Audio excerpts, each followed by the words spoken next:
Assalamualaikum warahmatullahi wabarakatuh. Bismillahirrahmanirrahim. Saya Rian Riani dari SMP Negeri Banjar. Pengembangan emosional, sosial, dan spiritual peserta didik. A. Pengertian perkembangan emosi, sosial, dan spiritual peserta didik. B. Karakteristik perkembangan emosi, sosial, dan spiritual peserta didik. C. Faktor yang mempengaruhi perkembangan emosi, sosial, dan spiritual peserta didik. D. Implikasi perkembangan emosi, sosial, dan spiritual peserta didik dalam perkembangan pembelajaran. Pengertian perkembangan emosi, sosial, dan spiritual peserta didik. Emosi adalah tentang perasaan dalam individu. Emosi dapat berupa perasaan senang, perasaan gembira, perasaan baik, atau perasaan buruk. B. Karakteristik perkembangan emosi, sosial, dan spiritual ada 5, yaitu adanya dorongan berupa situasi dan peristiwa. Yang kedua, aktivitas di luar sistem saraf. Yang ketiga, perubahan spesifik individu dalam aspek psikologi. Yang keempat, terjadinya perubahan pada daerah yang diamati. Dan yang kelima, persepsi dan intervensi.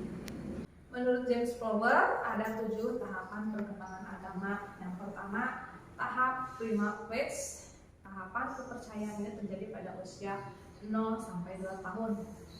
Yang kedua, tahap intuitif, tahapan yang berlangsung antara usia 2 sampai 7 tahun. Yang ketiga, tahap mystic, tahap dimulai dari usia 7 sampai 11 tahun. Yang keempat, tahap sintetik konvensional phase, tahapan yang terjadi pada usia 12 akhir. Yang kelima, tahap individuatif, terjadi pada tahapan 19 tahun. Yang keenam, tahap konjungtif, tahapan yang dimulai pada usia 30 tahun sampai dewasa akhir.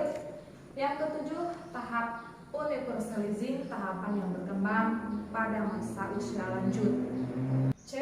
Faktor yang mempengaruhi perkembangan emosi, sosial, dan spiritual peserta didik, yaitu perkembangan emosi sosial peserta didik berbeda-beda dengan satu dengan yang lainnya. Contoh, pada usia remaja, perkembangan emosi anak meledak-ledak.